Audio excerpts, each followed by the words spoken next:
Boa noite, meus irmãos. É uma alegria estar aqui junto de vocês.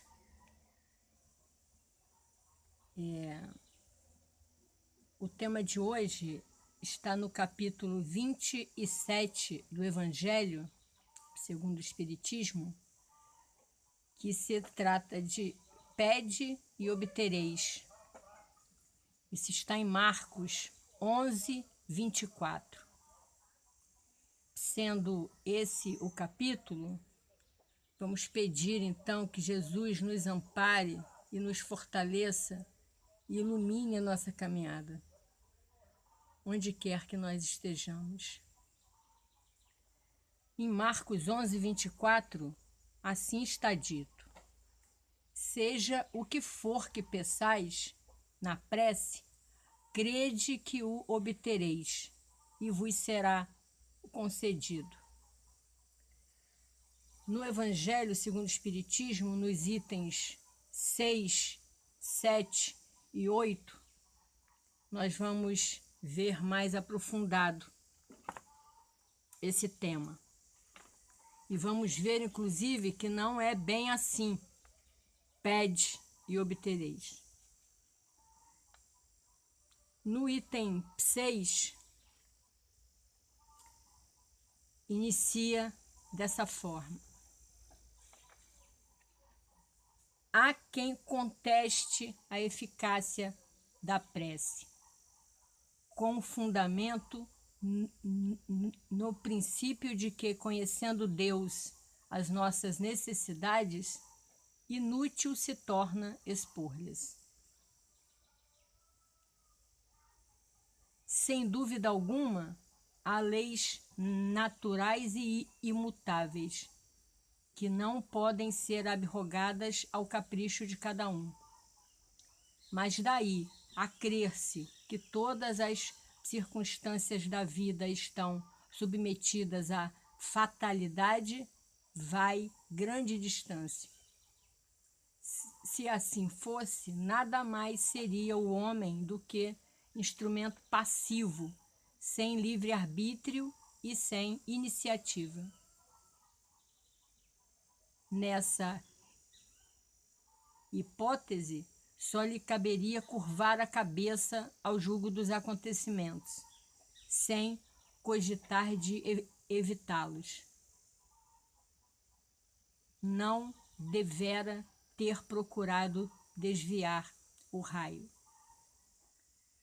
Deus não lhe outorgou a razão e a inteligência para que ele as deixasse sem serventia, a vontade para não querer, a atividade para ficar inativo. Sendo livre o homem de agir num sentido ou noutro, seus atos lhe acarretam e aos demais consequências subordinadas ao que ele faz ou não. Isso é claro na nossa vida, quando precisamos muitas das vezes tomar alguma decisão ou alguma iniciativa. Normalmente e naturalmente oramos, entramos em preces para pedir a Jesus, a espiritualidade benfazeja, que nos oriente, porque muitas das vezes nós não conseguimos pensar, sermos articulados o suficiente para tomar o caminho reto. Bom, no item 7, eu não li todo o item 6.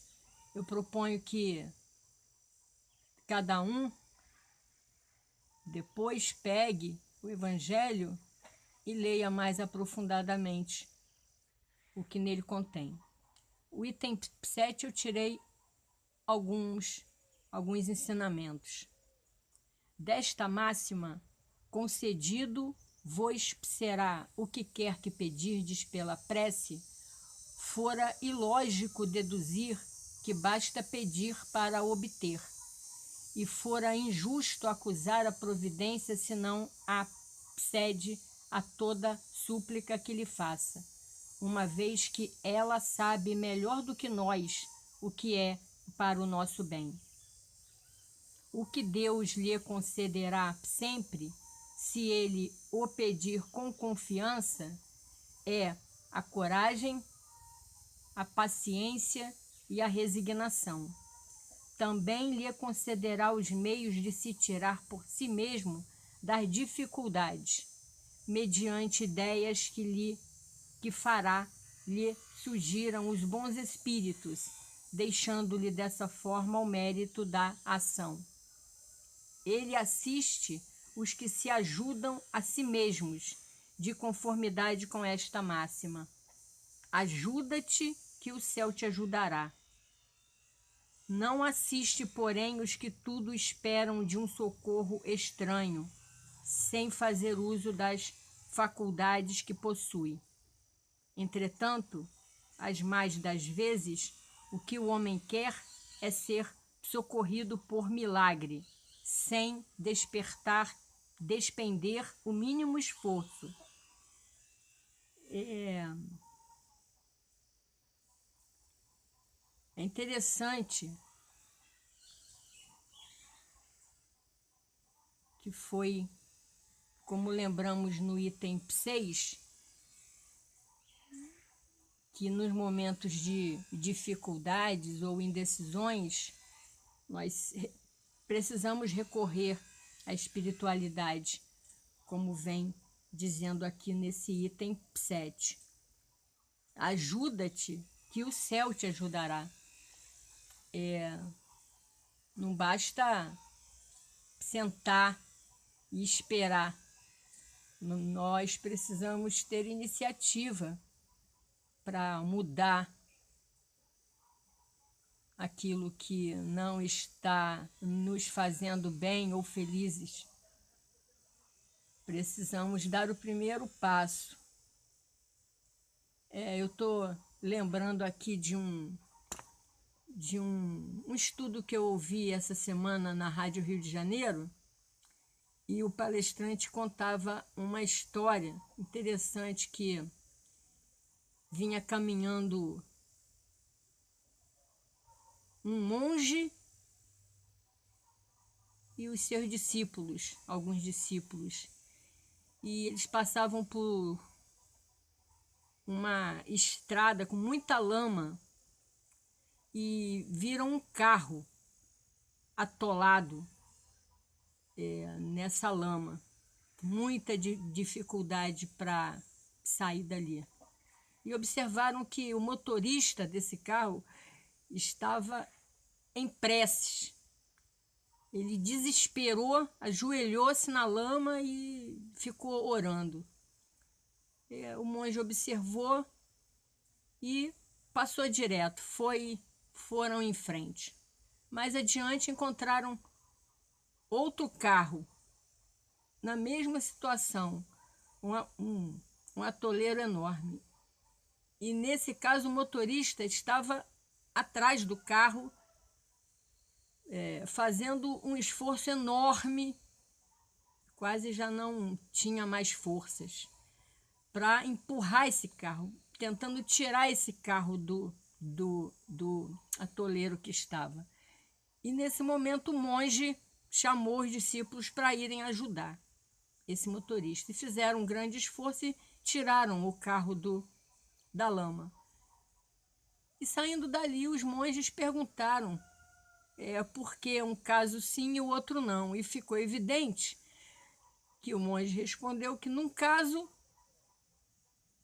o motorista estava orando, não estava desprendendo nenhum esforço. E no outro caso, via-se que o homem estava absolutamente exausto, se esforçando para sair daquela situação. E por isso resolveu ajudar. E isso me ficou claro, né? Evidente que nós precisamos nos esforçar. além de orar, obviamente. Bom, vamos agora partir para o item 8, que é o derradeiro item do capítulo do Evangelho. Ele conta que tomemos um exemplo. Um homem se acha perdido no deserto. A sede o martiriza horrivelmente. Desfalecido, cai por terra. Pede a Deus que o assista e espera. Nenhum anjo lhe virá dar de beber. Contudo, um bom espírito lhe sugere a ideia de levantar-se e tomar um dos caminhos que tem diante de si.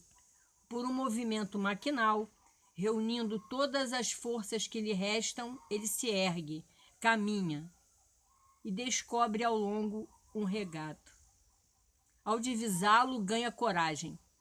Se tem fé, exclamará: obrigado, meu Deus, pela ideia que me inspiraste e pela força que me deste.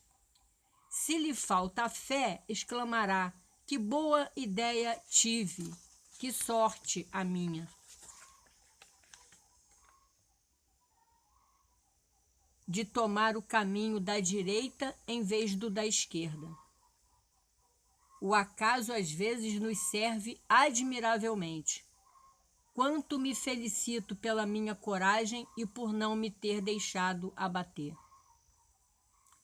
Mas dirão: por que o bom espírito não lhe disse claramente: segue este caminho que encontrarás o de que necessitas?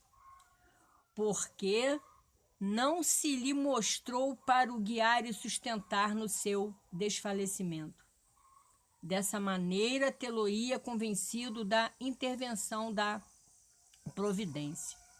Bom, primeiramente para lhe ensinar que cada um deve ajudar-se a si mesmo e fazer uso das suas forças. Depois, pela incerteza, Deus põe à prova a confiança que nele deposita a criatura e a submissão desta à sua vontade. Aquele homem estava na situação de uma criança que cai e que, dando com alguém, se põe a gritar e fica à espera de que a venham levantar. Se não vê pessoa alguma, faz esforços e se ergue sozinha. Se o anjo que acompanhou a Tobias lhe houvera dito: sou enviado por Deus para te guiar na tua viagem e te preservar de todo perigo. Nenhum mérito teria tido Tobias, fiando-se no seu companheiro, nem sequer de pensar teria precisado. Essa a razão por que o anjo só se deu a conhecer ao regressarem. Então, é isso.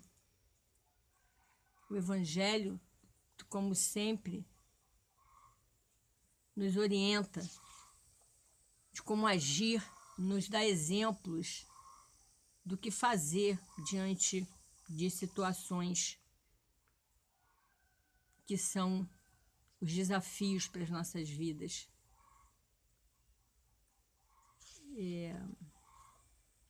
Nesses momentos que estamos passando de grande desafio para cada um de nós, estamos todos observando que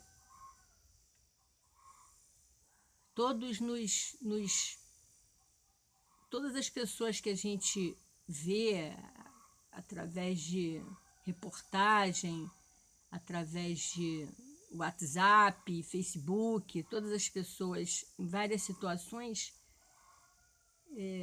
estão se organizando entre eles, entre os amigos, para orarem. Sempre pedem que precisamos orar, pedir por esse momento para que possamos sair o mais breve possível dessa situação difícil. E é isso mesmo. O caminho no momento é esse. orar, pedir a Deus que nos fortaleça, nos ampare, para que possamos obedecer às regras da sociedade, com relação a ficarmos em casa e termos todos os cuidados. E certamente orarmos bastante para que essa situação passe o mais breve.